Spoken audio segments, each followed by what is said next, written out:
Vamos falar sobre o treino antagonista e agonista. Então já clica no gostei, se inscreve aqui no canal, porque esse modelo de treinamento, o pessoal às vezes acredita em algumas coisas que a gente tem que desmistificar aqui, tá? Coisas que inclusive eu falei no meu curso de treino. Que curso é esse? O que eu vou lançar no dia 9 de agosto. Mais informações, entra no grupo do Telegram, o link está aqui nos comentários e também na descrição do vídeo. O treino agonista e antagonista, para que a gente entenda o treinamento, a gente tem que entender o conceito de músculo agonista e músculo antagonista. Então, por exemplo, se estou fazendo esse movimento aqui, ó, qual músculo é o agonista e qual que é o antagonista? Aí alguém vai falar assim, o agonista é o bíceps e o antagonista é o tríceps. Ok, beleza. Só que e se eu por um acaso, ao invés de fazer o movimento de baixo para cima, eu fizer ele de cima para baixo? O movimento é o mesmo, não é? Certo, o movimento é o mesmo. Só que a força está fazendo justamente o oposto. Então o agonista vira o tríceps e o antagonista o bíceps. Ou seja, qual que é o conceito? O agonista é o principal músculo pelo movimento. E o antagonista é o músculo que não participa do movimento. Se eu estiver fazendo uma extensão de cotovelo, o agonista, ele é o tríceps, porque é o tríceps que está sendo responsável tanto pelo movimento na fase concêntrica quanto na fase excêntrica. Se é no bíceps, de baixo para cima, estou segurando uma polia, estou fazendo um exercício de bíceps. Qual que é o músculo agonista? É o bíceps. Por quê? Porque ele é ativado tanto na fase concêntrica quanto na fase excêntrica. E se você tocar o meu tríceps, você vai perceber que ele está mole, ele está totalmente desativado. Agora que você entendeu o conceito de agonista e antagonista, quais são os treinos que a gente pode fazer? Não dá para fazer agonista e antagonista com tudo. Então, por exemplo, eu posso fazer agonista e antagonista com dorsais. Então, por exemplo, eu vou vir aqui e vou executar uma puxada, certo? Vertical, que eu já expliquei a execução dela no canal, lembra de procurar lá no Twin Mais Tema quando tiver qualquer dúvida.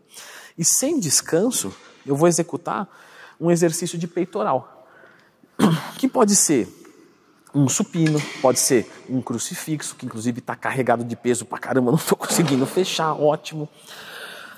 E assim sucessivamente.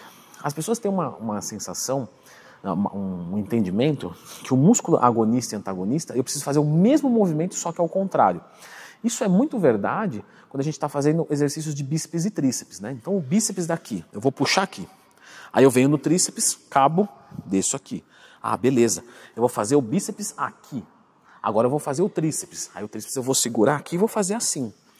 Não precisa ser assim tão robotizado não, tá? Nós vamos pegar, por exemplo, o agonista peitoral. E nós vamos pegar o músculo de trás dele, o antagonista, os dorsais. Então, eu posso, por exemplo, fazer um supino reto e depois uma remada curvada? Posso. Mas eu posso fazer também um supino reto e combinar ele com uma puxada vertical. Ainda assim é um treino agonista e antagonista. Então eu posso fazer peitoral com dorsal, bíceps com tríceps, quadríceps com isquiotibiais. Posso fazer panturrilhas com tibial anterior, mas eu não posso fazer de antebraço, porque antebraço é aqui, mas aí também é antebraço. O ombro, como é que eu vou fazer? O que eu vou fazer com o ombro? Ah, vou fazer o trapézio? Não. E o trapézio? Vou fazer com o ombro? Não. Então, nesses exercícios, a gente não consegue, nesses grupamentos musculares, a gente não consegue fazer um treinamento de agonista e antagonista. Por quê? Porque ele tem que estar desativado. Por que ele tem que estar desativado? Porque imagina, eu estou aqui fazendo esse exercício de crucifixo, certo?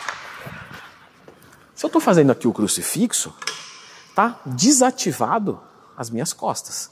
Do ponto de vista, né, de recrutamento, visando hipertrofia, através do movimento. Então eu posso ir para lá e fazer esse movimento da puxada, porque as costas estão descansadas, certo?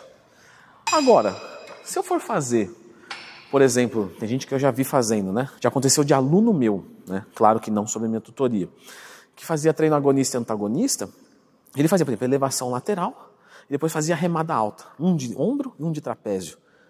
Mas aí, a remada alta também ativa o deltoide lateral. Presta atenção no seguinte, ó, elevação lateral, beleza. Remada alta, percebeu? Que se você olhar só do cotovelo até o ombro, É o mesmo movimento, ó. Cotovelo e ombro, esquece o resto, esquece isso aqui. Ó, levantei, certo? O cotovelo se distanciou do corpo. Mantendo na linha do ombro, claro, não estava quebrado. Agora vamos fazer a remada alta, ó. O cotovelo se distanciou.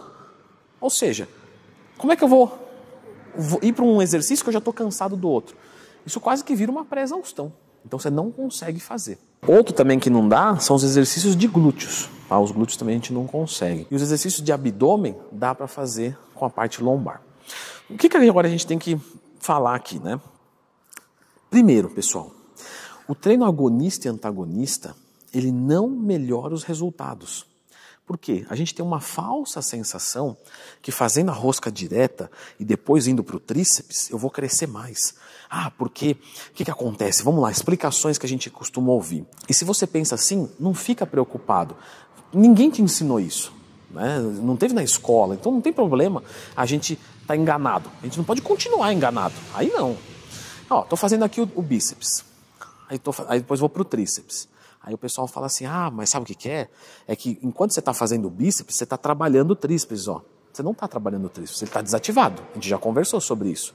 Então aí já não ganhou nada. Ah, não, mas ele está movimentando. Sim, mas ele está movimentando por no reflexo é errado falar, tá? Porque reflexo é coisa inata. Se eu colocar uma lanterna aqui, a minha pupila dilata. Isso é reflexo.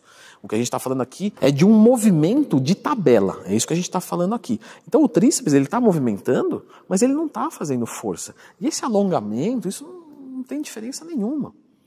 Para que a gente faz, então, os exercícios em modelo, né, em sistema de treino agonista e antagonista? Eu falei disso no meu curso de treino. Nós vamos usar ele principalmente para economia de tempo.